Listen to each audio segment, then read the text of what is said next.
ஓம் நமோ நாராயணாய. பொதுவாகவே மார்கழி மாதம் மிகவும் ஒரு சிறந்த மாதம். எப்படின்னு கேட்டால், இந்த மாதம்தான் கம்ப்ளீட்டாக எல்லோருக்கும் ஒரு ஸ்பிரிச்சுவல் எண்ணங்களை உருவாக்கக்கூடிய ஒரு மாதம். அதனால தான் கிருஷ்ண பகவான் பகவத்கீதையில் மாசானாம் மார்கசீர்ஷோஸ்மி, மாதங்களில் நான் மார்கழி என்று சொன்னார். அப்படிப்பட்ட மார்கழி மாதத்தில் சிறப்பாக பண்டிகைகள், விரதங்கள் இவைகளெல்லாம் காலந்தொட்டு அனுசரிக்கப்பட்டு வருகின்றன. இதில் நம்ம முதல்ல தெரிந்து கொள்ள வேண்டியது என்னென்னா, பண்டிகைகள்னால் என்ன, விரதங்கள்னால் என்ன. விரதங்கள் என்று சொல்கின்ற பொழுது இறைவனை குறித்து நாம் எப்பொழுதுமே சிந்தித்து கொண்டு ஆகாரம் இல்லாமல், ஆகாரங்களை குறைத்து, அதாவது தெளிவாக சொல்ல வேண்டுமென்றால் வயிற்றை பட்டினி போட்டு பட்டினி விரதம் இருப்பது விரதம். பண்டிகைகள் என்பது பொதுவாக மக்களால் ஆனந்தமாக கொண்டாடப்படுகின்ற ஒரு விழாவாகவும், அதே நேரத்தில் அந்த நேரத்திலே அவர்கள் நிறைய உணவுகளை எல்லாம் விதவிதமாக சமைத்து சாப்பிடுவது என்றும் வழக்கத்தில் இருக்கிறது. ஆக விரதங்கள் என்பது பட்டினியோடு இறைவனை வணங்குவது, பண்டிகைகள் என்பது பொதுவாக நாம் நல்ல உணவுகளையெல்லாம் உண்டு கழிப்பது என்று பழக்கத்திலே தெரிகிறது. அதனால் தீபாவளி பண்டிகைகள் போன்ற பண்டிகைகளெல்லாம் நாம் நல்ல ஒரு பொருட்களை நாம் சாப்பிடுகிறோம், இனிப்பை உண்கின்றோம். ஆனால் விரதங்களிலே அது பொதுவாக நாம் உணவை குறைத்து கொள்ளுகிறோம். அப்படி விரதங்கள் என்று வருகின்ற பொழுது பொதுவாக ஏகாதசி விரதம் என்பது மிகவும் சிறப்பானது. திதிகளிலேயே, அதாவது ஏகாதசி ஆரம்பத்திலிருந்து பிரதமை, துதியை, திருதியை என்று ஆரம்பித்து திதிகள் செல்கின்றன. அந்த திதிகளில் ஏகாதசி என்பது 11ஆம் நாள் மிகவும் சிறப்பானது. இதில் ஒரு மாதத்தை நாம் இரு வகையாக பிரிக்கிறோம். ஒன்று கிருஷ்ணபட்சம், இன்னொன்று சுக்லபட்சம் என்று. இந்த கிருஷ்ணபட்சத்திலும் ஏகாதசி வரும், 11 நாள், 11வது நாள் வரும். சுக்லபட்சத்திலும் 11வது நாள் வரும். கிருஷ்ணபட்சம் என்று சொன்னாலே தேய்பிறை என்று பொருள், சுக்லபட்சம் என்று சொன்னால் வளர்பிறை என்று பொருள். இப்படி இந்த ஏகாதசி திதிக்கு அவ்வளவு சிறப்பான ஒரு விசேஷங்களை நமது முன்னோர்கள் வெகுகாலம் தொட்டே சொல்லியிருக்கிறார்கள். அந்த நேரங்களிலே நாம் என்ன செய்கின்றோமோ அதனுடைய பலன்கள் நிச்சயமாக நமக்கு கிடைக்கும் என்கின்ற உறுதியையும் அளித்திருக்கிறார்கள். அப்படி இருக்கக்கூடிய வகையில் ஏகாதசி என்கின்ற பொழுது ஒவ்வொரு மாதத்திலும் 2 ஏகாதசி வரும். அதில் விசேஷமாக மார்கழி மாதத்தில் வருகின்ற ஏகாதசி இருக்கிறதே, சுக்லபக்ஷ ஏகாதசி, அதாவது வளர்பிறை ஏகாதசி இருக்கிறதே, அந்த ஏகாதசிக்கு வைகுண்ட ஏகாதசி என்று பெயர். வைகுண்ட ஏகாதசி என்று சொன்னால் என்ன என்று சொன்னால், அந்த 11வது நாள், அதற்கு முதல் நாளிலிருந்தே விரதங்களை அனுஷ்டித்து விஷ்ணுவை, அதாவது ஈஸ்வரன் நாராயணனை நாம் மனதிலே தியானித்து கொண்டே இருப்போமே. ஆனால் அந்த எண்ணமானதும் நம்மை மோட்சத்திற்கு கொண்டு சேர்க்கும் என்கென்று சொல்லியிருக்கிறார்கள். ஆகையினாலேயே இந்த வைகுண்ட ஏகாதசிக்கு மோட்சதா என்று பெயர். மோட்சதா என்றால் மோட்சத்தை கொடுக்கக்கூடியது. மோட்சம் என்றால் வாழ்வில் இருக்கக்கூடிய இன்ப துன்பங்களிலிருந்தும் விடுதலை பெற்று நிம்மதியான ஒரு அமைதியான வாழ்க்கையை வாழ்வதற்கு வழிவகுப்பது என்று பொருள். இப்படி இந்த வைகுண்ட ஏகாதசி என்று சொல்லுகிறோமே, வைகுண்டம் என்றால் என்ன என்பதை முதலில் தெரிந்து கொள்ள வேண்டும். வைகுண்டம் என்றாலே சம்ஸ்கிருதத்தில் அதனுடைய பொருள் என்ன என்று சொன்னால், எந்த விதமான கஷ்டங்களும் எந்த விதமான துக்கங்களும், துக்கம் என்பது மனதை சார்ந்தது, கஷ்டங்கள் என்பது உடலை சார்ந்தது. இந்த உடல் சார்ந்த மனம் சார்ந்த தொல்லைகள் கஷ்டங்கள் அனைத்தும் நிவர்த்தி அடையக்கூடிய ஒரு நிவர்த்தியாகி அமைதியாக இருக்கக்கூடிய ஒரு இடத்திற்கு பெயர் தான் வைகுண்டம் என்று பெயர். அந்த வைகுண்டத்தை பாமர மக்களும் புரிந்து கொள்ளும் வகையிலே பலர் அதனை சொர்க்கம் என்று கூட சொல்லிவிடுகிறார்கள். ஆனால் உண்மையான கருத்து என்னவென்றால் அது சொர்க்கத்தையும் தாண்டியது. சத்துவம், ரஜஸ், தமஸ் என்று 3 குணங்களை நாம் குறிப்பிடுகின்றோம். இந்த 3 குணங்களினாலேயே உலகத்தில் உள்ள அனைத்து பிராணிகளும் மனிதன் உள்பட அனைத்தும் உருவாக்கப்படுகின்றன. இந்த சத்துவம், ரஜஸ், தமஸ் 3ஐயும் கடந்து உள்ள ஒரு நிலை உண்டு. அந்த ஒரு நிலைக்கு எடுத்துச் செல்வதுதான் வைகுண்ட நிலை. அதாவது எங்கு துன்பங்கள் இல்லையோ, எங்கு மனது அமைதிப்படுகிறதோ, எங்கு நாம் அனைத்து பிறப்பு இறப்பு என்கின்ற தொல்லைகளிலிருந்து விடுபட்டு அமைதியாக அமர்கிறோமோ அந்த இடத்திற்கு வைகுண்டம் என்று பெயர். அந்த வைகுண்டத்திலே தான் இறைவன், குறிப்பாக விஷ்ணு வாசம் செய்கிறார் என்று சொல்கிறார்கள். அது விஷ்ணுவினுடைய இருப்பிடம். வைகுண்டம் என்று சொன்னாலே விஷ்ணுவினுடைய இருப்பிடம் என்றும் ஒரு பொருள், விஷ்ணு என்றும் ஒரு பொருள். ஏனென்றால் எந்த இருப்பிடத்திலே இருக்கிறாரோ அவருக்கும் வைகுண்டம் என்று பெயர். ஆகவே வைகுண்டம் என்று சொன்னால் அது விஷ்ணுவையும் குறிக்கும், விஷ்ணு இருக்கின்ற இருப்பிடத்தையும் குறிக்கும். ஆக அப்படிப்பட்ட ஒரு இறைவனுடைய நிலையையே அடையக்கூடிய ஒரு நிலையை அளிக்கக்கூடியது இந்த வைகுண்ட ஏகாதசி விரதம். இந்த விரதமானது எதனால் அனுஷ்டிக்கப்படுகிறது என்று கேட்டால் அதற்கு ஒரு சிறு கதை உண்டு. பல கதைகள் புராணங்களிலே பலவிதமாக பல கோணங்களிலே சொல்லியிருந்தாலும், குறிப்பாக ஒரு காலத்திலே, அதாவது கிருதயுகத்தில், முரன் என்று ஒரு அசுரன் இருந்தான். அசுரன் என்று சொன்னாலே அவன் ராட்சச குணம் நிரம்பியவன். அவன் தேவர்களுக்கு எதிரானவன். எப்பொழுதுமே அப்படித்தான் சித்தரிக்கப்படுகின்றார்கள் அரக்கர்கள்.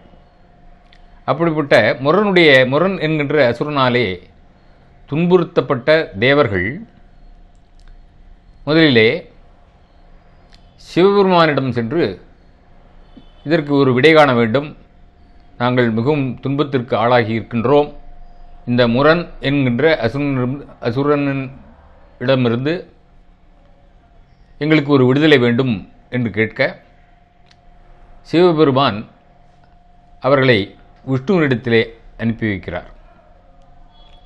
ஏனென்றால் சில காரியங்களை சில தெய்வங்களால் செய்ய முடியும் என்கின்ற நோக்கத்திலே விஷ்ணு இதனை பார்த்து கொள்ள முடியும் என்று அவரிடம் அனுப்பி வைக்க, விஷ்ணு அவரோடு சண்டை செய்வது என்று சொன்னால், முரனை அழிக்க வேண்டும் என்று சொன்னால் ஒரு சிறப்பான ஒரு ஆயுதம் தேவை, தன்னிடத்தில் இருக்கின்ற ஆயுதத்தை விட வெறும் பலமான ஒரு ஆயுதம் தேவை என்கின்ற நோக்கத்திலே பத்ரிகாசிரமம் என்கின்ற ஒரு ஆசிரமத்துக்கு பக்கத்தில் சென்று அங்கே ஒரு குகையிலே தவம் இருப்பது போல இருந்து கொண்டிருக்கிறார். ஹைமவதி என்கின்ற ஒரு சக்தி தேவதை அங்கே இருக்கிறாள். அதை குறித்து தவம் செய்கின்ற சமயத்திலே முரனை அழிப்பதற்கான ஒரு ஆயுதம் பெற்று வர வேண்டும் என்கின்ற எண்ணத்தோடு அங்கே இருக்கிறார். அப்பொழுது என்ன ஆகிறது என்று சொன்னால், அவர் தன்னுடைய யோக நித்திரையிலேயே அங்கே படுத்திருக்கின்ற பொழுது அந்த முரன் என்கின்ற அசுரன் விஷ்ணுவை அழிப்பதற்காக, ஏனென்றால் தேவர்களுக்காக போராடி வருகின்ற விஷ்ணு அழிக்கப்பட வேண்டும் என்கின்ற எண்ணத்தோடு அவன் இரவிலே அவர் தூங்கிக் கொண்டிருக்கிற நேரத்திலே, அதாவது யோக நிதிரையிலே இருக்கின்ற சமயத்திலே அவரை அழிக்க முற்படுகின்ற பொழுது இந்த விஷ்ணுவனுடைய உடலிலிருந்து ஒரு சக்தி தேவதை தோன்றுகிறாள். அந்த சக்தி தேவதை முரனை கண்ணால் பார்த்த மாத்திரத்திலேயே சாம்பலாக்கி விடுகிறாள் என்று பத்மபுராணம் கூறுகிறது. அப்பொழுது விஷ்ணு அந்த சக்தி தேவதையை பார்த்து, ஆஹா, இப்படிப்பட்ட ஒரு சக்தி வாய்ந்த ஒரு பெண் தெய்வம் என் உடலிலிருந்து தோன்றியிருக்கிறதே என்று சொல்லி அந்த பெண் தெய்வத்தை அழைத்து அந்த தெய்வத்தை பாராட்டி அந்த பெண்ணுக்கு ஏகாதசி என்ற பெயரை இடுகிறார். பிறகு என்ன ஆகிறது என்று சொன்னால், இப்பொழுது உனக்காக அன்றைய தினம் ஏகாதசி என்கின்ற பொழுது ஏகாதசி தினத்தன்று அனைவரும் விரதத்தோடு இருந்து தன்னுடைய மனதை ஒருநிலைப்படுத்தி இறைவனை தியானித்தால் நிச்சயமாக அவர்களுக்கு மோட்சம் கிடைக்கும் என்கின்ற உறுதியையும் கொடுக்கிறார்.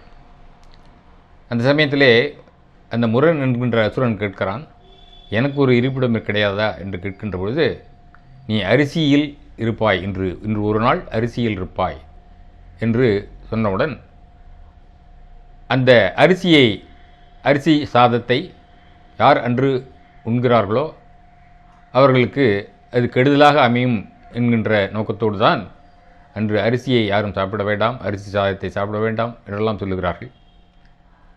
இது ஒருபுறம் இருக்க, இது கதையாக நாம் நினைத்து கொள்ளலாம். இது ஏதோ ஒரு பெரிய தத்துவத்தை விளக்குவந்த ஒரு கதை. இதில் முக்கியமாக தெரிந்து கொள்ள வேண்டியது என்ன என்று சொன்னால், முரன் என்கின்ற அசுரன் என்று சொன்னாலே அவன் நம்மிடத்தில் இருக்கக்கூடிய அசுரத்தன்மைகள் அனைத்தையும் அழிப்பதற்கு ஒரு நாள் தேவை, அதற்கு ஒரு விரதம் தேவை. அந்த விரதத்தை தான் ஏகாதசி விரதம் என்று வைத்தார்கள். அதாவது நம்மிடத்தில் இருக்கக்கூடிய கோபதாபங்கள் போன்ற அசுரத்தன்மைகள், நம்மிடத்தில் இருக்கக்கூடிய கெட்ட எண்ணங்கள் அத்தனையும் அழிய வேண்டும். அதோடு நான் என்கின்ற அகங்காரம் அழிய வேண்டும். ஏனென்று சொன்னால் நம்மால் நாம் நினைத்து உருவாகவில்லை, இறைவன் நம்மை படைத்திருக்கிறான், அந்த இறைவனை பற்றிய ஒரு சிந்தனை நமக்கு வேண்டும் என்றெல்லாம் நினைக்கக்கூடிய ஒரு நாளாக அதனை அமைத்து அந்த ஏகாதசி என்று விரதத்தோடு, ஏன் பட்டினி போட வேண்டும் என்று சொன்னால், ஒவ்வொருவருடைய எண்ணத்திலும் என்ன தோன்றும், ஏன் இன்று நாம் பட்டினியாக இருக்கின்றோம் என்று நினைக்கின்ற பொழுது நாம் இன்று இறைவனை நினைக்கக்கூடிய ஒரு நாள், அந்த இறைவனை பற்றியே நினைத்து கொண்டிருக்கிறோம் என்று என்கின்ற பொழுது அந்த எண்ணங்களெல்லாம் ஒன்றுபட்டு இறைவனிடத்திலே ஒன்றாக போய் சேரும்.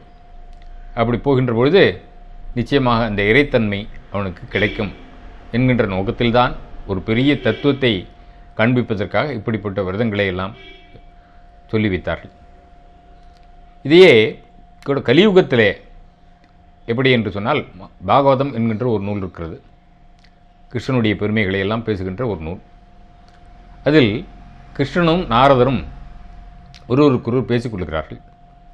நாரதர் கேட்கிறார், நீ பெரிய பரபிரம்மம் என்பது தெரிகிறது, ஆனால் நீ எங்கு வசிக்கிறாய் என்பதை தெளிவாக சொல்ல வேண்டும் என்று கேட்கின்ற பொழுது கிருஷ்ண பரமாத்மா சொல்லுகிறார், ஏனென்று சொன்னால் எல்லோருக்குமே கிருஷ்ண பரமாத்மா என்கின்ற ஒரு பரமாத்மா, அதாவது விஷ்ணுவனுடைய அவதாரம், அந்த விஷ்ணு வைகுண்டத்தில் தான் இருக்கிறார் என்கின்ற எண்ணம் தான் எல்லோருக்குமே இருக்கிறது. வைகுண்டம் என்றால் அவருடைய இடம் என்று நாம் வைத்துக் கொண்டிருக்கிறோம். அதனால்தான் யாராவது தன்னுடைய உடலை நீர்த்து விட்டால் கூட இந்த வைணவர்கள் எல்லாரும் வைகுண்ட பதவி அடைந்தார்கள் என்று கூறுவார்கள். அப்படிப்பட்ட வைகுண்டம் என்கின்ற இடம் நித்தியசூரிகள் என்று சொல்லக்கூடிய பரம பக்தர்கள், எல்லா இன்பத் துன்பங்களிலிருந்தும் விடுபட்டவர்கள், முக்தி நிலையை அடைந்தவர்கள் அங்கே இருப்பதாக ஒரு ஐதீகம். அப்படிப்பட்ட ஒரு இடத்தை அடைவதற்கு மனிதன் முயற்சிக்க வேண்டும் என்பதற்காகத்தான் இப்படிப்பட்ட ஏகாதசி விரதங்களை எல்லாம் சொல்லுகிறார்கள். அப்படி வைகுண்டம் என்கின்ற பொழுது அங்கே வசிக்கின்ற கிருஷ்ணனை பற்றியும் அல்லது விஷ்ணுவை பற்றியும் அந்த பரமாத்மாவை பற்றியும் அந்த பரபிரம்மத்தை பற்றியும் தான் எல்லோரும் நினைத்து கொண்டிருப்பார்கள். ஆனால் பாகவதத்தில் என்ன சொல்லுகிறது என்று சொன்னால், நாகம் வசாமி வைகுண்டே, நாகம் வசாமி வைகுண்டே, நான் வைகுண்டத்தில் வசிக்கவில்லை, பின்ன எங்கே வசிக்கிறேன் என்று கேட்டால், எங்கே பக்தர்கள் மத் பக்தாக எத்த காயந்தி தத்ர திஷ்டாமி நாரத என்று சொல்கிறார். நாரதர் இடத்துல நான் இங்கேயும் வைகுண்டத்தில் இருக்கல, 100 பாடபேதம் கூட இருக்கிறது, நான் சூரியனிடத்தில் இல்லை. ஏன்னு சொன்னால், சூரிய மண்டல மத்தியவர்த்தி நாராயணகா சரஸ்யசாஜனகா என்றெல்லாம் சொல்லுகின்ற வழக்கம். நாராயணன் இங்கே இருக்கிறார், சூரிய மண்டலத்தில் இருக்கிறார்னு சொல்லுவோம், வைகுண்டத்தில் இருக்கிறார்னு சொல்லுவோம். ஆனால் கிருஷ்ணனே சொல்லுகின்ற போது கலியுக ஆரம்பம், அப்பொழுது கேட்ட கேள்வி அது. நாரதர் கிருஷ்ணனிடத்தில் கேட்கின்ற கேள்வி, அந்த கேள்விக்கு பதிலளிக்கின்ற வகையிலே, நான் வைகுண்டத்தில் இல்லை, முன்பு எங்கு இருக்கிறேன் என்று சொன்னால், எங்கு என்னுடைய பக்தர்கள் என்னை தியானித்துக் கொண்டிருக்கிறார்களோ, என்னையே நினைத்துக் கொண்டிருக்கிறார்களோ, அந்த இடத்திலே நான் வசிக்கிறேன் என்று சொல்லுகிறார். ஆக மனிதனுடைய உள்ளத்திலே, ஹிருதயத்திலே இறைவன் இருப்பானே ஆகில் எல்லா நன்மைகளும் அவனுக்கு வந்து சேரும். ஏனென்று சொன்னால், இறைவன் இருக்கின்ற இடத்திலே எந்த விதமான தவறான எண்ணங்களுக்கு இடம் இருக்கிறதுக்கு சாத்தியமில்லை. ஆகவே தான் இந்த வைகுண்டமே என்ன என்று சொன்னால், எங்கு துக்கமில்லையோ, எங்கு தவறுகள் நடக்கவில்லையோ, எப்பொழுது சுத்தமாக இருக்கிறதோ, அந்த சுத்தமான இடத்தில் வசிக்கிறேன் என்று சொன்னால், அந்த வைகுண்டத்தை நம்முடைய இதயத்திலேயே நாம் வைத்து பார்க்க வேண்டும். அப்படி பார்க்கின்ற பொழுது இந்த இதயமானது சுத்தமாக இருந்தால் இறைவன் அங்கேயே இருப்பான். அப்படி இருக்கின்ற இறைவன் நிச்சயமாக நமக்கு நன்மையை அளிப்பான். நம்முடைய புத்தியை நல்ல வழியிலே செலவழிக்க செய்வான். அதனால்தான் ஒரு ஸ்லோகம் சொல்லுகிறது, எவனை இறைவன் காப்பாற்ற நினைக்கிறாரோ அவனை இப்படி ஒரு மாடு மேய்ப்பவன் தன்னுடைய கையிலே குச்சியை வைத்து கொண்டு மாடுகளை விரட்டி இந்த பக்கம் செல் அந்த பக்கம் செல் என்று செலுத்துவது போல் செலுத்த மாட்டானாம் இறைவன். பின்ன என்ன செய்வான் என்று சொன்னால், அவனுக்கு அந்த சமயத்தில் ஒரு நல்ல புத்தியை கொடுப்பான். அந்த புத்தியின் வழியாக இவன் கடைதேற வழி உண்டு என்பதற்காக அப்படி ஒரு ஸ்லோகம் கூட இருக்கிறது. ஆக இறைவன் உள்ளத்திலே இருக்கின்ற பொழுது அதர்ம வழிகளிலே நம்மை செல்ல வழிவிட மாட்டான். ஏனென்று சொன்னால், ஜானாமி தர்மம் நச்சமே பிரவருத்திகி, ஜானாமி அதர்மம் நச்சமே நிவர்த்திகி, கேனாப்பி தேவேன ஹிருதி ஸ்திதேன யதா நியுக்தோஸ்மி ததா கரோமி என்று ஒரு ஸ்லோகம். என் பொருள் என்ன என்று சொன்னால், தர்மம் என்ன என்று எனக்கு தெரியும், ஜானாமி தர்மம் நச்சமே பிரவருத்தி, ஆனால் அந்த தர்மத்தில் என் மனம் ஈடுபட மாட்டேங்கிறதே. சரி, ஜானாமி அதர்மம்னா என்னன்னு எனக்கு தெரியும், ஆனாலும் அந்த அதர்மத்திலிருந்து நான் விடுபட முடியவில்லையே. ஜானாமி அதர்மம் நச்சமே நிவர்த்திகி, பின்ன என்ன செய்வது? நான் கேனாப்பி தேவேன ஹிருதி ஸ்திதேன, ஏதோ ஒரு தேவன் என்னுடைய இதயத்தில் இருக்கிறான், அவன் எப்படி வழிகாட்டுகிறானோ அந்த வழியில் நான் செல்கிறேன் என்று ஒரு ஸ்லோகம் உண்டு. என்று சொன்னால், இதயத்தில் இருப்பவன் இறைவனாக இருந்துவிட்டால் நிச்சயமாக அவன் அதர்ம வழிக்கு அழைத்துச் செல்ல மாட்டான். ஆகவே தர்ம வழியிலே செல்ல வேண்டும் என்றால் இதயத்திலே இறைவனை நிறுத்து, அவனை தியானித்து, அவனை பற்றியே சிந்தனை செய்து ஒரு நல்ல எண்ணத்தை எல்லாம் வளர்த்து கொண்டு வந்தால் அவன் நிச்சயமாக ஒரு மனிதன் என்பவன் இறப்பு என்பது நிச்சயம். ஜாதசிஹி துருவோ மிருத்யு துருவம் ஜென்ம மிருத்தசிய என்று பகவத்கீதையிலே கிருஷ்ணன் கூறுகிறார். அதாவது பிறந்தது அனைத்துமே, மனிதனாக இருந்தாலும் சரி, பிராணிகளாக இருந்தாலும் சரி, எதுவுமாக இருந்தாலும் சரி, பிறந்தது அனைத்தும் ஒரு நாள் இறந்தே தீரும். ஆகவே இறக்கின்ற பொழுது ஒரு நல்ல ஒரு கதியை அடைய வேண்டும் என்று சொன்னால் அதற்கு நிச்சயமாக இறைவனை நாம் வணங்க வேண்டும். அப்படிப்பட்ட இறைவனை வணங்குவதற்காகத்தான் இப்படிப்பட்ட ஒரு நாளை தேர்ந்தெடுத்து திதியிலே சில பண்டிகைகள், சில விரதங்கள் இவையெல்லாம் சிலவை திதிகளிலே வரும், சில நட்சத்திரங்களிலே வரும். ஃபார் எக்ஸாம்பிள் ஆருத்ரா தரிசனம் என்று சொல்லுகிறோம். அது நட்சத்திரத்தை குறிப்பாக வைத்து கொண்டாடப்படுகின்ற ஒரு பண்டிகை. அதுபோல் இங்கே ஏகாதசி என்கின்ற பொழுது இது திதியை பிரதானமாக வைத்து கொண்டாடப்படுகின்ற ஒரு தினம். இந்த நாளிலே அனைவரும் இறைவனை சிந்திக்க வேண்டும் என்கின்ற ஒரு நோக்கத்தில்தான் வைகுண்ட ஏகாதசி என்று சொல்லி அதனை வழக்கமாக கொண்டு வர வேண்டும் என்று சொல்லி விஷ்ணு ஆலயங்களிலே அந்த ஆலயத்தை சுற்றி உள்ளே இருக்கக்கூடிய கர்ப்ப கிரகத்தை சுற்றி இருக்கக்கூடிய பிராகாரங்களிலே ஏதாவது வடக்கு திக்கிலே ஒரு வாசல் ஒன்று வைத்திருப்பார்கள். அதற்கு பல இடங்களிலே பரமபதம் என்று சொல்வார்கள், சொர்க்கவாசல் என்று சொல்வார்கள், வைகுண்ட வாசல் என்று சொல்வார்கள். அந்த ஒரு நாள் மட்டுமே அந்த கதவு திறக்கப்படும். அதாவது அந்த கதவின் வழியாக, அந்த வாசலின் வழியாக உள்ளே நுழைந்து வந்தால், இறைவனை தியானித்து கொண்டே உள்ளே நுழைந்து வந்தால் அது அவர்களுக்கு அந்த வைகுண்ட பதவியை அளிக்கும் என்கின்ற ஒரு பெரும் நம்பிக்கை நமது இந்து மதத்திலே உண்டு. ஆக வைகுண்டவாசல் என்று சொன்னாலும் சரி, சொர்க்கவாசல் என்று சொன்னாலும் சரி, சொர்க்கவாசலுக்கு மேலாக உள்ளது தான் வைகுண்டவாசல். ஆனால் பாமர மக்கள் புரிய வேண்டும் என்பதற்காக சொர்க்கவாசல் என்று சொன்னார்கள். சொர்க்கம் என்று சொன்னால் எல்லா நன்மைகளும் கிடைக்கும், சந்தோஷங்கள் கிடைக்கும் என்கின்ற ஒரு மனிதருக்கு ஆறுதல் தரக்கூடிய வார்த்தைகளாக அது அம்மியுமே வழிய, அதையும் தாண்டி வைகுண்டவாசல் என்று சொன்னாலே அமைதியான ஒரு நிலை, மோட்ச நிலை, பரமானந்த நிலை. அந்த பரமானந்த நிலையைத்தான், அந்த மோட்ச நிலையைத்தான் ரசோவை சகா என்று வேதம் கூறும். ஆனந்தம், ஆனந்தோ பிரம்மேதி வேஜானாத். அந்த ஆனந்தம்தான் மனுஷனுக்கு கடைசியில் பரமானந்தம் என்று சொல்லுகிறோமே, இந்த பரமானந்தம் அதுதான் பரமபதம் என்றும் சொன்னார்கள். பரமபதம் என்று சொன்னால் ஒரு எல்லாற்றுக்கும் மேலாக உள்ள ஒரு இடம். இதுதான் பார்க்கடல் பள்ளி கொண்ட பெருமான் என்று சொல்லுகிறோமே, அந்த பார்க்கடல் இருக்கின்ற இடம். இந்த 7 லோகங்கள் சொல்லுவோம். அதாவது பூர் புவ சுவகா மகா அகஹா ஜனஹா தபகா சத்தியம் என்று சொல்லுவோம். இந்த சத்திய லோகத்தையும் மீறி ஒரு உலகம் உண்டு. அதுதான் இந்த டிரான்சண்டன்ஸ் பிளேஸ், எல்லாவற்றையும் மீறி இருக்கக்கூடிய ஒரு இடம். அங்கிருந்து தான் சிருஷ்டி உருவாகியது, அங்குதான் சிருஷ்டிக்கப்பட்ட அனைத்தும் லயமாக போகின்றது. அந்த ஒரு இடத்தைத்தான் வைகுண்டம் என்று சொன்னார்கள். அந்த வைகுண்ட பதவி நிச்சயமாக கிடைக்கும். அதுதான் மனிதனுடைய வாழ்க்கையிலே கிடைக்கப்பெற வேண்டிய ஒரு பெரும் பேறு ஆகும். அதனால்தான் தர்ம அர்த்த காம மோட்சம் என்கின்ற 4 வித புருஷார்த்தங்கள் என்று சொல்வோம். மனிதனால் விரும்பப்பட வேண்டியவை தர்மத்தை அனுசரித்து, அர்த்தத்தை சம்பாதித்து, காமத்தை தர்மத்தோடும் அர்த்தத்தோடும் வாழ்க்கையை தன்னுடைய ஆசைகளை எல்லாம் பூர்த்தி செய்து கொண்டு கடைசியிலே ஒரு நிம்மதியான, எந்த விதமான குழப்பமும் மற்ற நம்மிடத்தில் இருக்கக்கூடிய கர்மாக்களினால் ஏற்பட்ட சம்ஸ்காரங்களை எல்லாம் விட்டு, இன்ப துன்பங்களை எல்லாம் விட்டு நாம் ஒரு நிலைப்பட்டு இறைவனடி சேர வேண்டும். ஏன் இறைவனாகவே ஆக வேண்டும் என்கின்ற ஒரு எண்ணத்தில்தான் இந்த வைகுண்ட ஏகாதசி என்று ஒன்றை வைத்தார்கள்.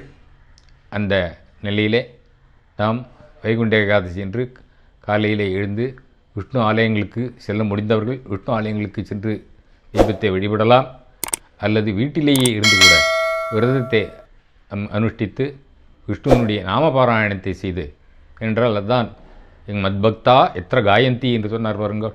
அதே போல் என்னுடைய பக்தர்கள் எங்கு என்னை துய்த்து கொண்டிருக்கிறார்களோ அங்கே நான் இருப்பேன் என்று கூறுவது, அந்த வகையில் இறைவனை தியானித்து எல்லோரும் அந்த மோட்சப்பதையை அடைவதற்கு முயற்சிப்போமாக என்று சொல்லி இந்த வைகுண்ட ஏகாதசி மகத்துவத்தை கூறி முடிக்க ஆசைப்படுகிறேன்.